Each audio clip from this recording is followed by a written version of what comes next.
Hello, Benjies, and welcome to the BingeWorthy podcast, part of the Geekish Network. My name is Johnny Randolph, and I've got three great co-hosts with us. And you're gonna Four. We got four. Okay, we got four great co-hosts and a collaboration. Don't judge me. My first co-host is Miss Courtney Scott Wright. Say hello to the people, Courtney. Hello, hello. Rakai, say hello to the people. Hello, Puppet. Chuck, say what's up to everybody.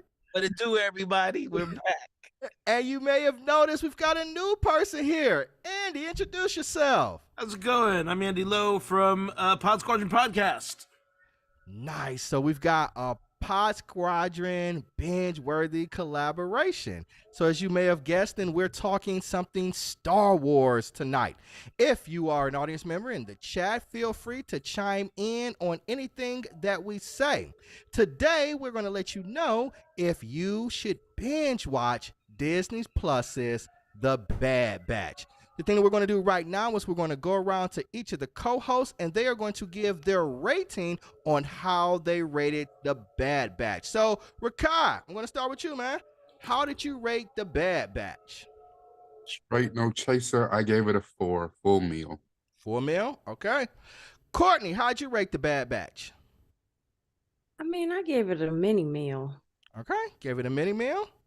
All right, and I'm going to go ahead and rate it. I gave it a mini meal as well. Andy, how'd you rate The Bad Batch? I give it a 4, a full meal, but I will Full meal? give the caveat that if you are a fan of Rebels and Clone Wars and all this, then it'll be a strong 5. Okay. All right, Chuck, how did you rate it? A full meal on the verge of a binge worthy. Full meal on the verge of a binge worthy? All right. So that gives us a 3.6. That's close, almost to a full meal. All right. So that's for our cumulative score right now. We got a full meal. So the premise of The Bad Batch Season 2 is when the new season of Star Wars is The Bad Batch opens, months have passed since the events on Kamino, and the Bad Batch continue their journey navigating the Empire after the fall of the Republic. They will cross paths with friends and foes, both new and familiar. They take on a variety of thrilling mercenary missions that will take them to unexpected and dangerous new places. Okay, we're going to talk about this. I'm going to start with you, Rakai. You gave it a full meal, so you thought it was okay. Would you think that this season 2 is something that fans of season 1 would enjoy? I would have to say, I don't know, because the tone of both seasons is different. The tone of season 1 is that you see the Bad Batch, they're kind of figuring out about the conspiracy and what's going on, and they are kind of actively fighting back against the Empire, where they end up getting stranded at the city of Kamino. It seemed like there was a lot more going on with them, and it had a darker tone than this season. I think this season's tone lightened up. There was even more moments of where they tried to inject some humor into the season, and depending on your outlook, some people, many of the episodes this season as filler. I didn't see that. I saw the tonal shift and saw that they were pushing towards something else. I think the biggest thing, the difference between this season and if you're a fan of Clone Wars and Rebels, is that there's not a lot of backstory. There's not a lot of character development for the clones themselves. Where if you like Rebels, to me is kind of an outstanding, and and there's a lot of backstory. You get to understand there's character development for all the characters. There's not character development for these guys. Okay. And it's that's kind of hard to deal with as the story moves along. So I think if you're a fan of season one, you find it enjoyable, but maybe not what you were looking for. Okay. Courtney, you are a writer. How do you think the quality of the writing contribute to the overall narrative of the show for this season? I can't hear you. It's because I'm muted. Okay. I realized my computer was like, no one can hear you. I feel that it was up and down because there were a lot of episodes that were really, really strong in terms of like Omega and her journey and feeling like, you know, she was abandoned, but yet learning how to embrace family. And then like the final episode with, you know, with Tech and the episode with Crosshair when he was on the, you know, the outpost. There were some really strong episodes, but for the most part, a lot of it meandered, kind of like what Rakai was talking about. Like there were a lot of standalone episodes, like with the pirate character that was Wanda, you know, voiced by Wanda Sykes.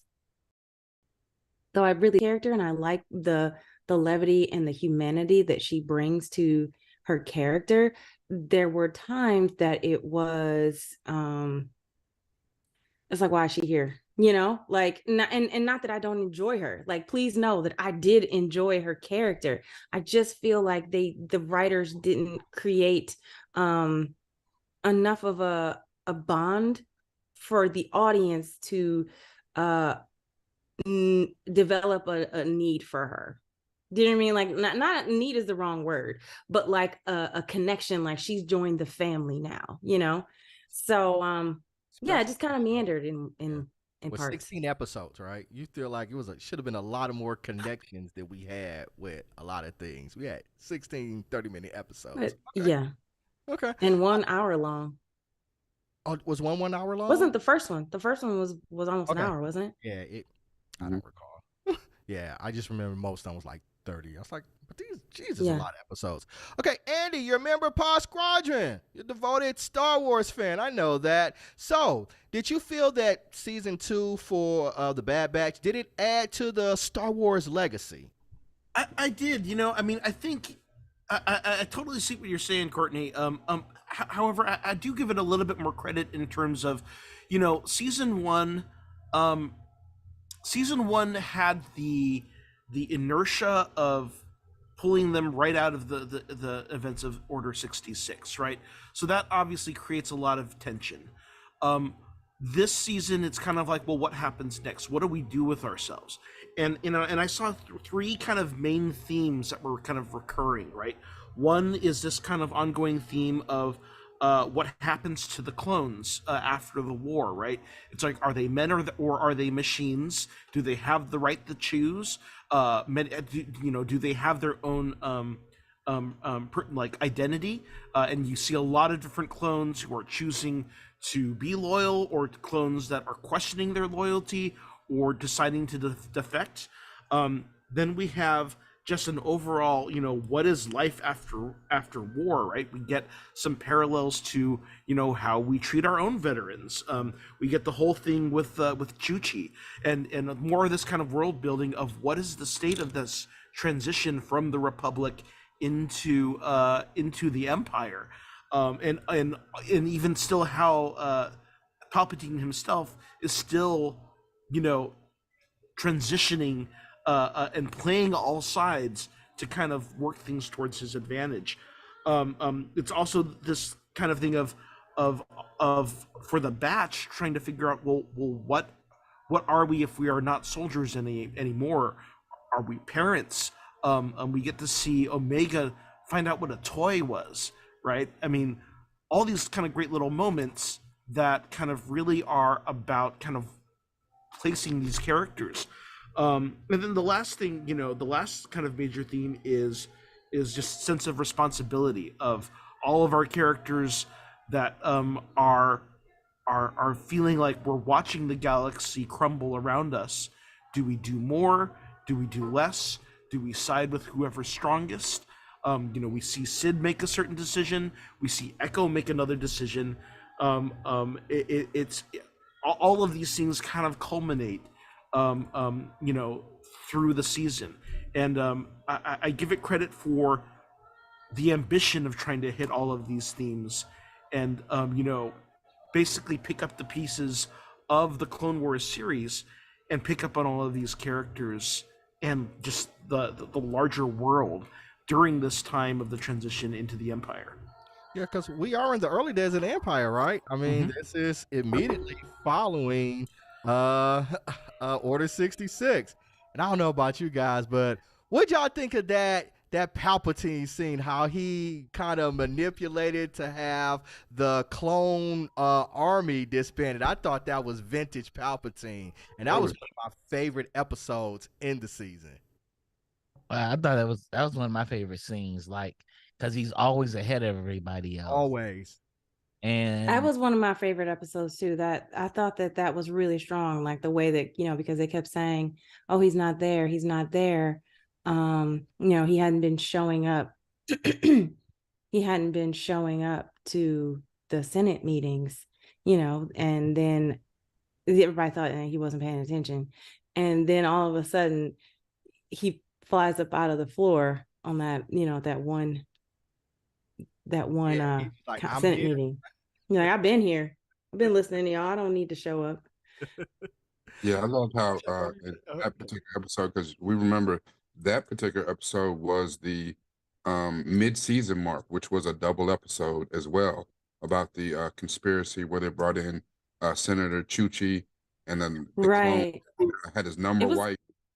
And that was something that it surprised Tech. He's like, I didn't even think you could wipe a clone's number. Like, that was, again, the Emperor was so far ahead of everybody. And even he told Rampart, wrap all this up, because if it comes out, he's seen at the end when he popped out, he's like, oh, this is the effects of a rogue dude, Rampart, and these rogue clones. Like, he was already ahead of it and pushed into effect the bill that they were trying to stop. They made it even more apparent that this bill needed to go forward. From the beginning. It was crazy. Yeah, it was really interesting. Like, I really did like seeing her, because I remember her episode, or a couple of episodes, like where she was taking over and in the Senate, in the Clone Wars, and like the effect Padme had on her, as well as to Andy's point,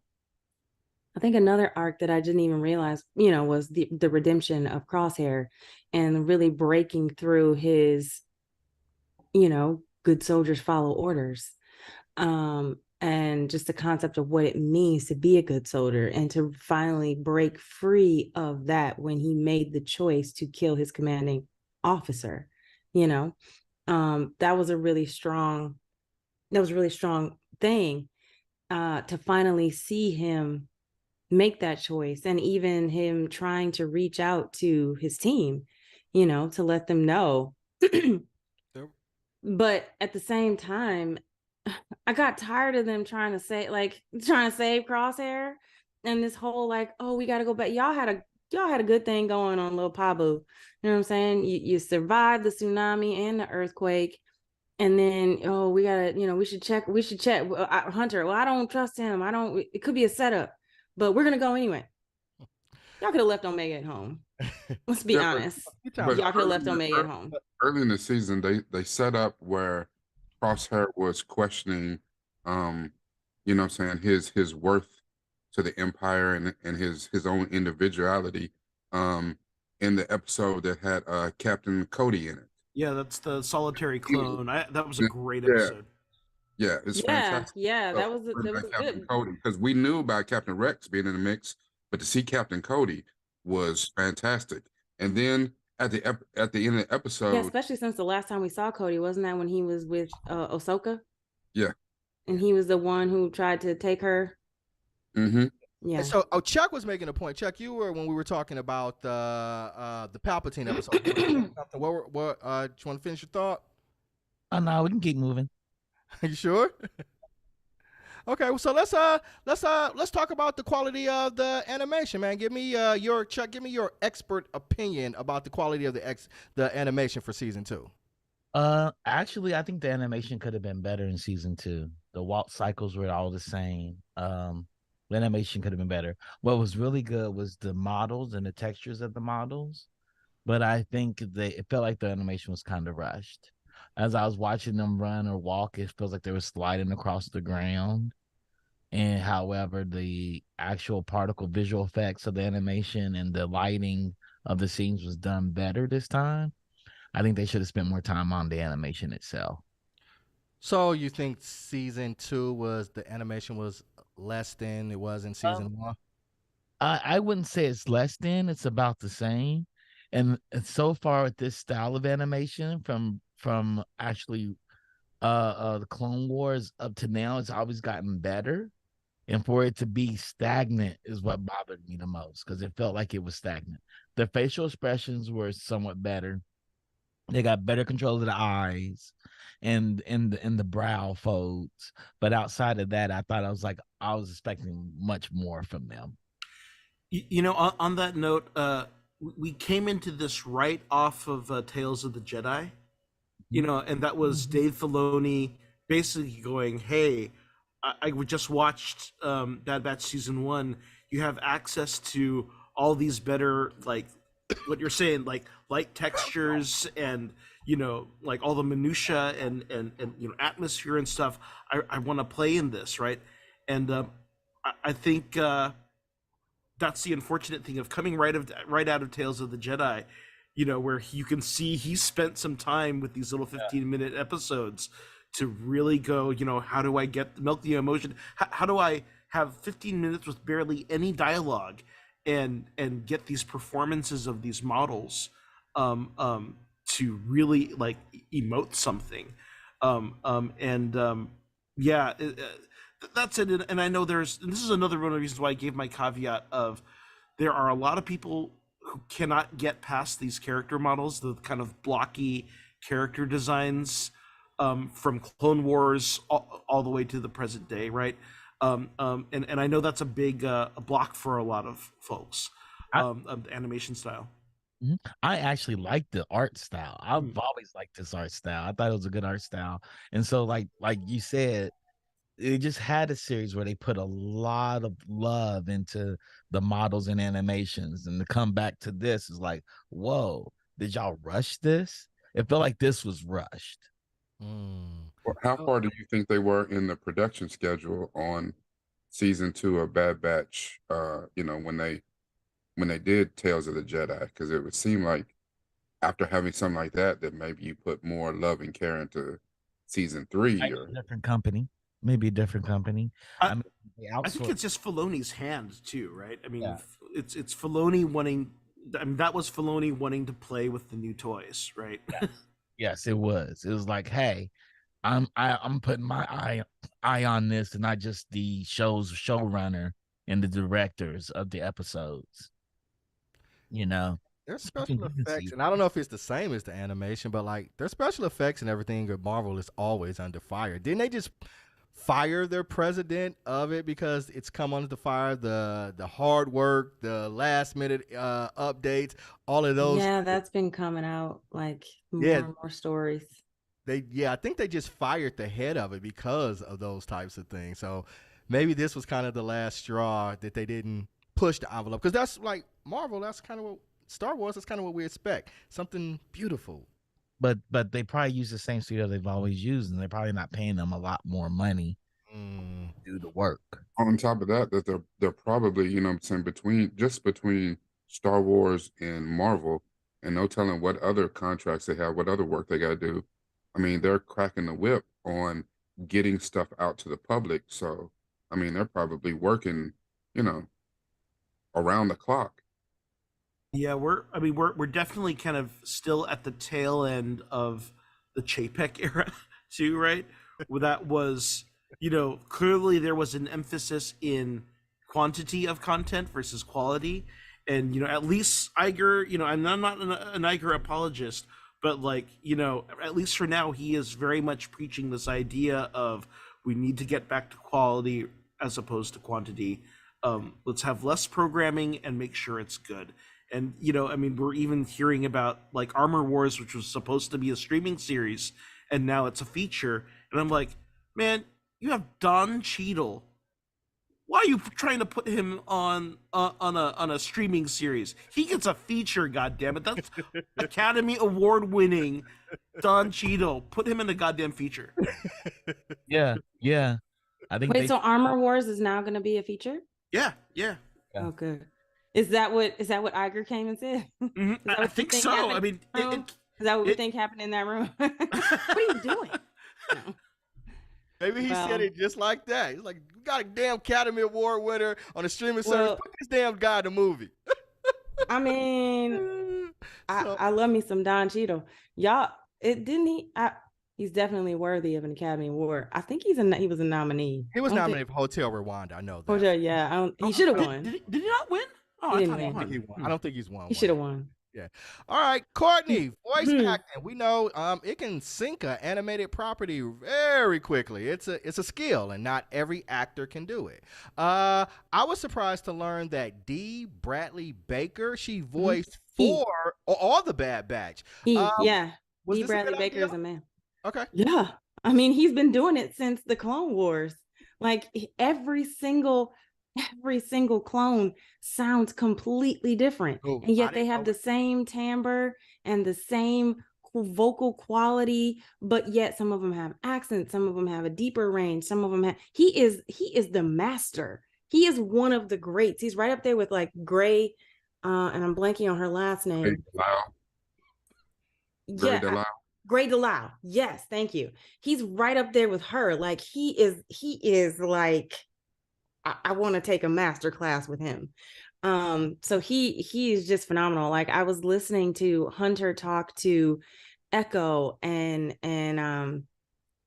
just even Commander Cody. It's just like some of their speeches. Some of them speak slower, some of them speak faster, and just like Tech is Tech is in a not like I love him so much. But it's like they're voiced by completely different people. The one voice actor, and even I enjoyed Wanda Sykes. I enjoyed what she did as a pirate and what she brought to it. Even Rhea Perlman as Sid, you want to stab Sid for what she did, but she did such a good job. You know what I mean? Like, I loved her. And is it Ernie Hudson? I think Ernie Hudson was the guy in. Was it Ernie Hudson? Yeah, I think he was the guy in the pod racing. I think it was him. Mako. Mako. I think it was him. Was it him or there was somebody? It sounded like him. I thought because maybe Ernie Hudson as Greenie, Malijah as the gangster, and he was the gangster. Yeah, he was associate of Sid, the former friend of Sid. Yeah, yes. I didn't realize that was him. That's awesome. Yes. So that was him, and I thought, and he's classic. He's classic in the voiceover world as well. His voice is iconic, but it always matches each character, differently. So I just really, really enjoyed him. The only one that I thought, and not to say that she did poorly in any way, shape, or form, but I definitely recognized the voice of the actress that voices Omega. And I recognized her as the nurse on the actually Aang is her name. That's not her. Actually, it's not. It's no, Michelle Aang. That's so Michelle Aang was Omega, but the nurse is Keisha Castle Hughes, who was in she made her debut in Whale Rider back in 2002. She was also on I think Game of Thrones that Tracy was saying. Okay, so it wasn't her. Okay, well she did then I take it back. She did a great job because she sounded exactly like the actress that plays Omega. Well, so the interesting thing about this that I found, right, because I immediately kind of like, okay, there's something interesting about this character when they first debuted her, and so Michelle Ang, of course, she's a New Zealand Asian actress. Keisha Castle Hughes is part Maori, so there is that thing where I'm like, okay, why would they cast this kind of high profile actress as a older Omega unless they have maybe plans of bringing her to life in live action, perhaps? Um, yeah, Yeah, as Omega. yeah, as maybe an older Omega. Like, could Keisha Castle Hughes show up on The Mandalorian? As a female Which- clone. Oh yeah, yeah. Because Speaking of the Mandalorian, has everybody watched the Mandalorian? I know I'm stepping out. We gonna keep it. We gonna keep it in Bad Okay. Batch. I mean, we just had a cameo that like blew me away. Yeah, So I was really excited. which is in this animation world as well. But yeah. Which Okay, we won't keep going because Chuck doesn't know. We gonna keep it on the Bad Batch. Yeah, we on the Bad Batch. speak of a Okay. cameo in the Bad Batch, it was interesting, even though they did nothing with him in the Summon episode 15, General Krennic from Rogue One showed up, and I think that was kind of it was Ooh, wait, in interesting. which episode? episode. The last Met at one. Parkins, yeah, the Oh, Summit, in that summit? yeah, Oh, okay. General Krennic from Rogue One showed up, and it's kind of interesting from there to go from live action and then make him an animated character. What also in the Summit we saw Saw Gerrera, you know, Yes, and I got But confused Saul for a keeps second showing because up I in got a lot of things, though, right? Saul has been in everything. yeah, he's been in Rogue Clone Wars. I One, he's love been that they Rebels, kept him. Clone Wars. He's Although I got here. confused about the Bad timelines. Well, Saw Gerrera was the first, animated character to make the jump to becoming a live action character, Andor. Yeah. part of canon. And then so now they kind of keep him relevant for whatever reason, because maybe he's going to show up in some other places, like you said. But Obi-Wan. I thought it was Well- interesting where they tied in Rogue One here, and like where Krennic only had one line, which that was a complete waste, and that actually got the real actor to come back and voice that one line. Complete waste of that. But then Tarkin asked him specifically about Operation Stardust, and I was like, and I looked at my oldest son, and he's like, he didn't get it, and I was like, I need to talk to people who get it. I'll just wait till tonight because, I forgot about Yeah, Operation do Stardust. you think like Ben Mendelsohn just like talked into his iPhone real quick just to like throw the one line out, or like did they actually bring him into the studio, or like? Well, he No, probably, I mean, Ben Mendelsohn, he probably has a studio in his house, so That's he probably true. doesn't have to go very far. Yeah. I thought it was really do cool like a that- half an hour's worth of lines, and they only cut it to one line. I would just use this one. I like seeing Gunji. Yeah, that was It fun was seeing really- Gunji again It and was kind of good coming back seeing to that. him, seeing that one of those kids made it back. You know what I mean? At least made it out from Ahsoka's little class. I mean, as much as I loved it, I gotta say, for as big of a thing as Order 66 is, there are quite a few Jedi that survive. Fine. Right? This is a problem. like- I mean, I'm glad to see them, but like y'all like retconning Well, a a bunch lot- of people that survived, and it's like, where y'all been? Well, this is the early part. This is immediately after. There's books and Fair, comic books okay. where they go out there and they hunt down Jedi all across the world. Like Vader gets his actual lightsaber from hunting down another Jedi. So the Jedi are still out there. We just gotta hunt them down, and the movies didn't do a good job of showing that. It's still hundreds of Jedi out there, and they hunt them down with the help with Vader and the help of the Empire and all the stormtroopers. So we're still early into it. All right, Courtney's like, but it's lots I of still like books out seeing him. there. Yeah, He's a little kid, so he's like right up there with Grogu. So I was, so so happy to see him. okay, so Chuck, man, the Bad Batch, they're kind of mercenaries at this point, right? They're badass. They're going out there. They're work for hire. This leads to some plans not going as well as planned, but it leads to some action sequences. How'd you think the action sequences were for season 2? I thought the action sequence was okay. They fit the characters very well.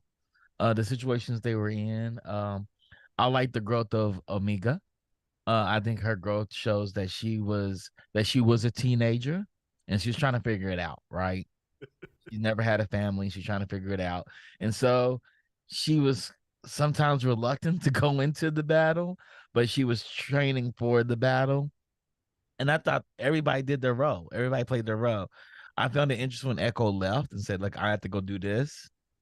And he was in his situations when he left. I thought when Tech did what he did towards the end, it made total sense to me. Total sense. Made total sense. Yep. I'm still hoping he Yeah. survives. You know, I mean, I'm not gonna say that the the little Denzel glory tear didn't, you know what I'm saying? I mean, but it made sense. I'm just saying, it made sense. I ain't have to like it. It made- did. I loved his line though. When have we ever followed orders? Yep. I thought that was great. Yeah. Man, Okay. I mean, okay. I hope he survived too. However, if he survived, He's in danger. You in danger, girl. that's gonna be messed up. Like, Well, he's stuck on that. I imagine he's like real beat up because he fell like, hundreds of feet. So Well, okay, if he is alive, like I think he's on that same planet. I think it'll be him, Crosshair, and Omega trying to Yeah. break out. are we talking spoilers yet, or No. Oh. We can give we spoilers. can? yeah, I Okay. don't think they got enough of a back to tank for that. I mean, so this is the question, right? If you're into the deeper lore, right? They have him at Mount Tantus. They keep dropping these little hints that what's his name? Hemlock might be the inventor of the Dark Troopers. Yeah. In which case, if you have pieces of tech, I mean, they may have just like Winter Soldiered him, you know? Oh. That's exactly what I felt. I was like, that is a Winter Soldier moment. Like that was my whole. I agree. Which could be interestingly messed up to like show up next season with like Dark Trooper tech and well, I mean, I don't know. They're probably gonna rescue Crosshair, but Yeah, they're probably gonna rescue Crosshair and rescuing Omega. yeah, Like she's gonna try to save her sister. yeah. And I wonder if does anybody recognize that is her sister? Well, she does. The sister. I mean, I just for want that to know where matter, she came from. Are there more of her too? Right? I mean, Yeah. Everybody else knows she's a clone. Because and Omega's old, right? She's Omega is older old. than the Bad Batch, right? She just looks young, so there's no telling. that's right. She is older than the Bad Batch. I forgot. She is, yeah. Yeah. So it's like she's just not gonna either. She's aging really slowly, or she's stuck that way. She's Claudia from the Interview with the Vampire. Grogu.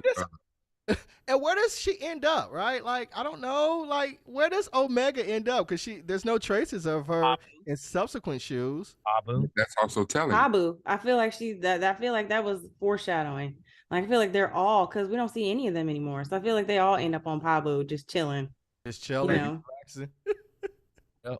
And, I mean, like I that said, would- you that know, would I be mean, the way to do it, to give them all a nice little retirement on Pabu. But I think just like Tech, I think more are going to come to a demise. Maybe Hunter and Omega make it out, or maybe she pulls a Plan 99 to save them. Yeah.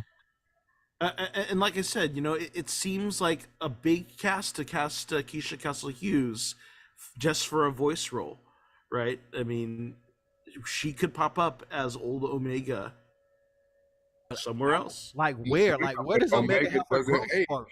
Yeah, right. Where she have her growth Omega spurt? doesn't age though. Well, I mean, yeah. I mean, it would be. I mean, let's see here. If this is a couple years after Order 66, 30 years later, yeah. I mean, Keisha Castle Hughes is about 35, I think. Okay. So yeah. So she could be in Mandalorian era, Yeah. or even Andor era too. I mean, Or maybe we see her in Ahsoka, like pop up. yeah. Later on, and she's looking for Ezra and Thrawn and all them. We get a cameo from Omega there. Yeah. I don't know. Oh, how long do because we saw Rex, right? Rex aged, and what do we see Rex in? But in we don't Rebels? know what Omega's genes are like. She was Yeah. always pet. That's right, because she's supposed to be an She's unaltered the only one clone. who doesn't. Yeah. Right. She's the only one who doesn't, because that was a selling or a point that they made in terms of like you're aging and you're going to eventually, not be able to serve. That's right, because Boba Fett is technically Alpha. So Yeah. Alpha Omega. Yeah. And they are the two unaltered clones who don't have the advanced aging. And that was what I was just going to say. Wonderful. So Bubba and Omega are about the same age then? Yes. Yeah. So we'll see Omega. Okay, since we got the Boba Fett thing, we'll probably see Omega maybe sometime around here. Now she should be about the same age. I mean, in theory, yeah, because if you think about it, like he was a little boy during episode 2, right? Mm-hmm. And at that point, he'd probably been around for a while. He's probably alive during episode 1 because they were on Kamino. The Kaminoans were doing the whole, you know what I mean? So and he is in the Clone Wars, right? He is in the Clone Wars, and he's traveling with the pirates, like with is it Hondo? Yeah, he's traveling with Hondo. Yeah. Yeah. So okay, I would imagine. When you think about Boba Fett has made it all the way past, from his series, he's made it all the way past Return of the Jedi. So we're talking about in the years before whatever that trash movie was, Episode 7. Yeah, Force Awakens. Yeah, that. Well, trash. it's just, I mean, it's really just the force of A New Hope awakens. Well, it's just a regurgitation of the first one.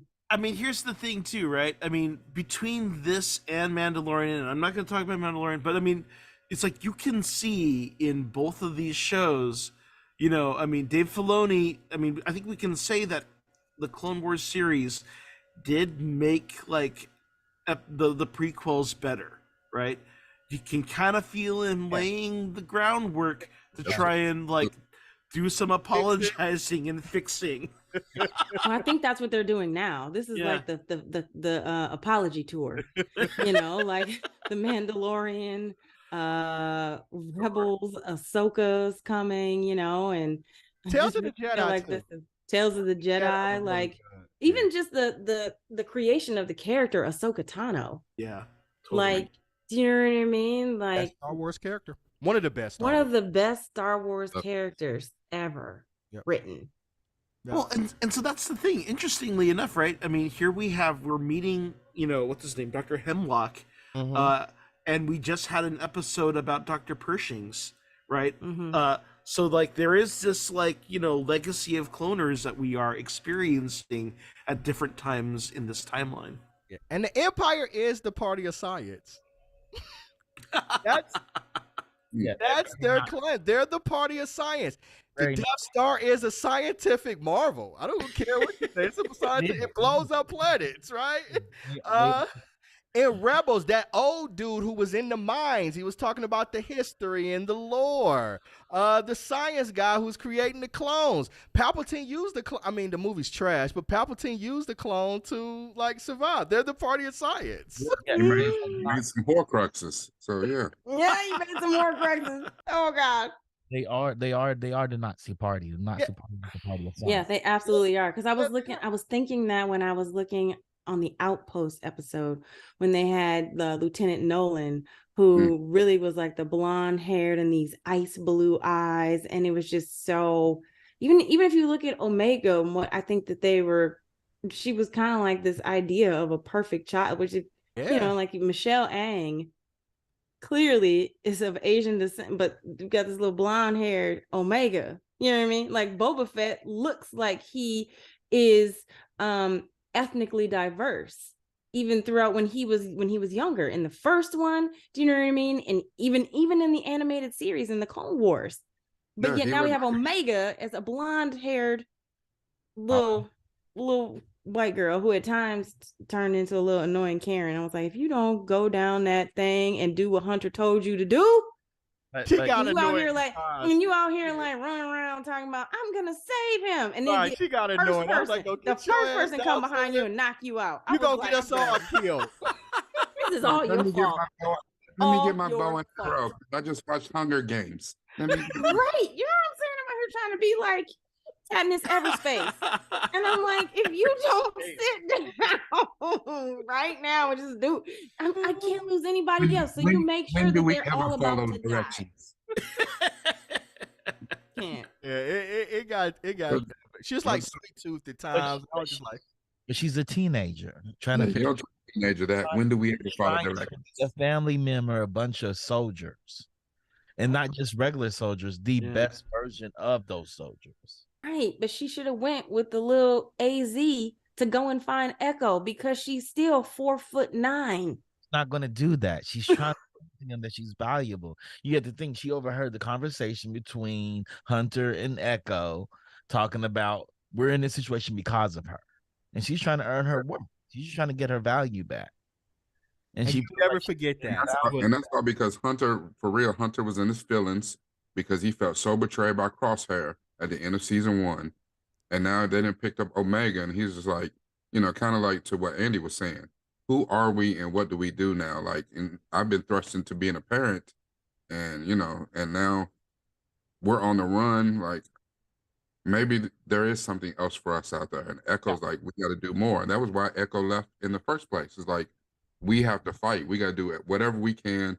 Our brothers, which is interesting how the clones, the original clones, felt like that they're all connected as a family. Let's even be honest, though. the nurse said to Omega at the end, I'm your sister. Heifer, I ain't never seen you before. Now you my sister. You just pop up out of nowhere. But let's be honest, though. It's not like they wouldn't have been on the run anyway. I mean, facts. Yeah. Facts. But I mean, being on the So, run I mean, is a little bit different. Yeah, but they all thought they were dead. Like, everybody thought they were dead this whole season after they supposedly died on Camino. Okay, You know what I mean? That whole situation, like the Rampart killed that clone just because he knew that the clone told him that they were still alive. Like, oh, I can't have them be alive because that means I failed. About that is that they thought they were dead. With that, you get a certain amount of space to operate. It's almost like immediately Sid sent them on a mission where they blew that up and everybody knows that they're alive. Like, God damn it, we just got dead. How they already know? So And they were I do out want to running say, the streets. I do want to say that was one pet peeve of mine, where like here they are trying to hide out or be stealth, and then they go to Coruscant, and there's Omega standing right next to Senator Chuchi Right. on her little skid, and it's like, Nobody.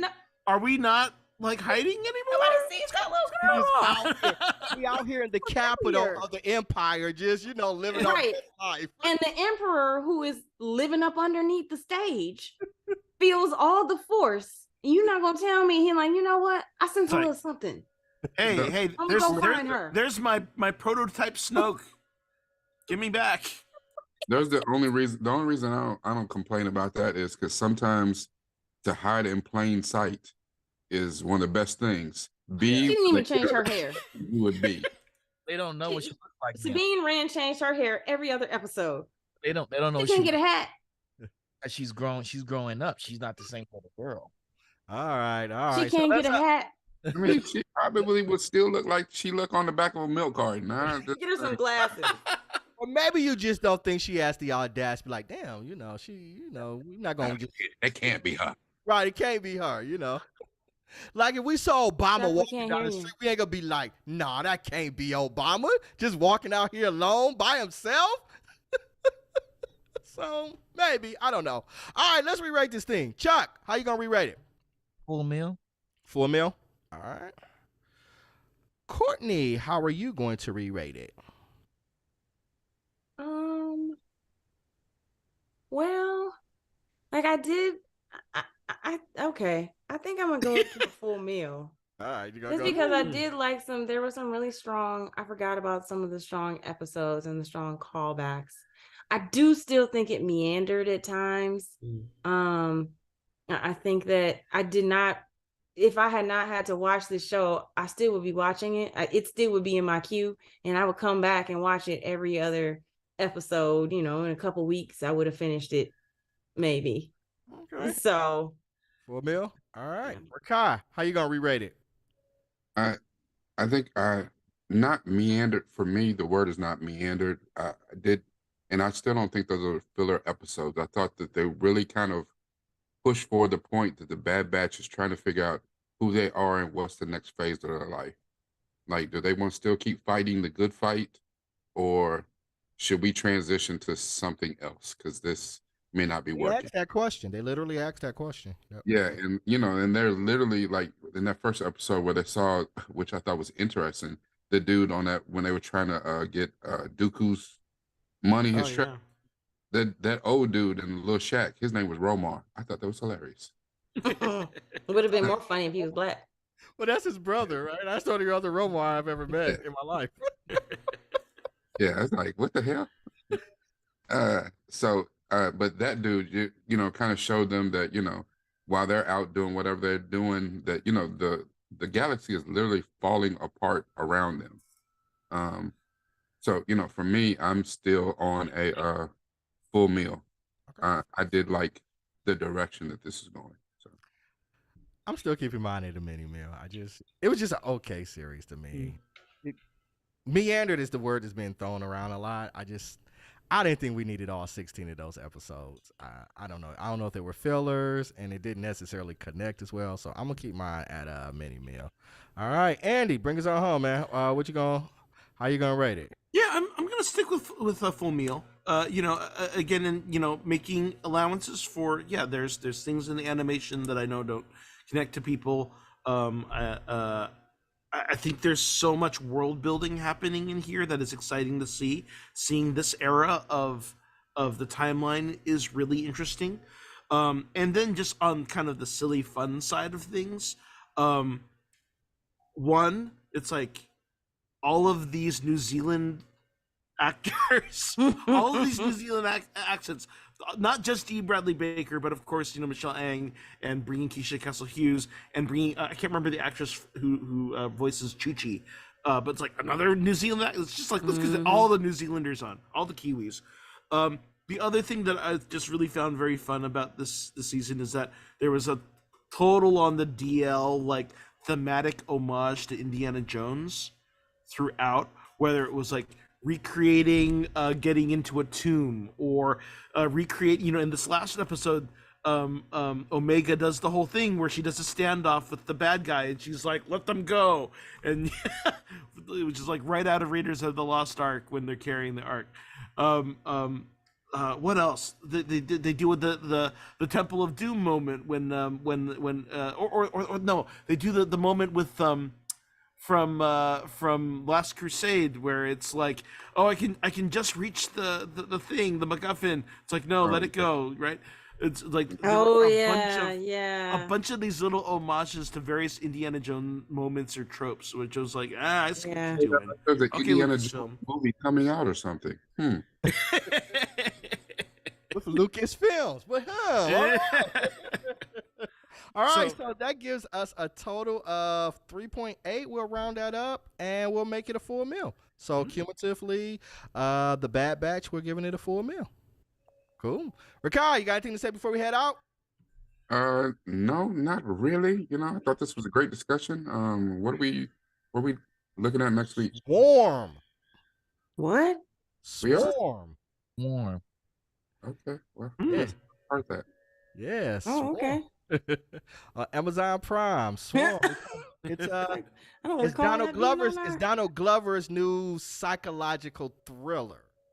Okay. Oh, I thought you might have said Moon Girl and Devil Dinosaur. That's the week after. Or hold okay. on, let me make sure. Yeah, that's the week after. Blue Girl and the Devil Dinosaur is the week after. Moon Girl. You said Blue Girl. Oh, okay. I've seen a couple episodes of that. It's delightful. That too, yeah, because it is. Yeah, it's Swarm next week and then Moon Girl. Because I was about to say Blue Girl again. Chuck, you got anything to say before we head out? No, I enjoy Star Wars animated series more than I like the live action or the movie. So that's just it for me. I cannot watch another live action show or the movies with it as long as they keep making good animation. As long as it's good, right? Don't you think? If they come out with a good enjoying the Mandalorian. theatrical release. But I do agree that the animation properties are, yeah. Oh, hands down. It's just better storytelling. I don't know if it's Yeah. because they have more time to like unfold it, or the oversight. It's like in Dave we trust, and Yeah, they just leave him alone. I It's don't almost know if we could get Dave on one of these actual live action to be like an executive producer, or like just give him some scripts to like read over. What do you think, friend? I mean, I don't know what we got to do. Can we do it? I keep asking that, like, why doesn't Chuck, we can't hear you. Oh, go He ahead. may not want to do that. I mean, I don't Maybe. blame him because that's the bureaucracy he has to chew through. He's like, they leave me alone for this animation because they don't know about it. But for these movies, I got to go through a million people, and then it all gets decided by committee anyway. Yeah. Oh, he's the showrunner on Ahsoka. Okay, I didn't Yeah. know that. And he was an maybe executive making producer on partner. the Maybe Mandalorian Jon shows Favreau too. could, He was, yeah, for sure. Yeah. yeah, And I like would maybe imagine Jon Favreau could do the movies or something. Yeah, and I would figure Ahsoka, because Ahsoka's his creation, right? So Yeah. so Yeah. it'd be kind of hard to take his creation, then like we're gonna do a live action, and then still keep him there. So it makes sense that he's involved in it. Cool. Andy, you got anything to say before we head out? Yeah, so come on and check out Pod Squadron. We're on Monday nights at what time? 6:30. I forget what time we're on. And yeah, we will be covering these two episodes a little bit more in depth, a little deeper dive on the finale for Bad Batch, and we'll also be talking about the Mandalorian and that other New Zealand accent that that Courtney was alluding to. Cool. Let's go on, Scott. Right, you got anything to say before we head out?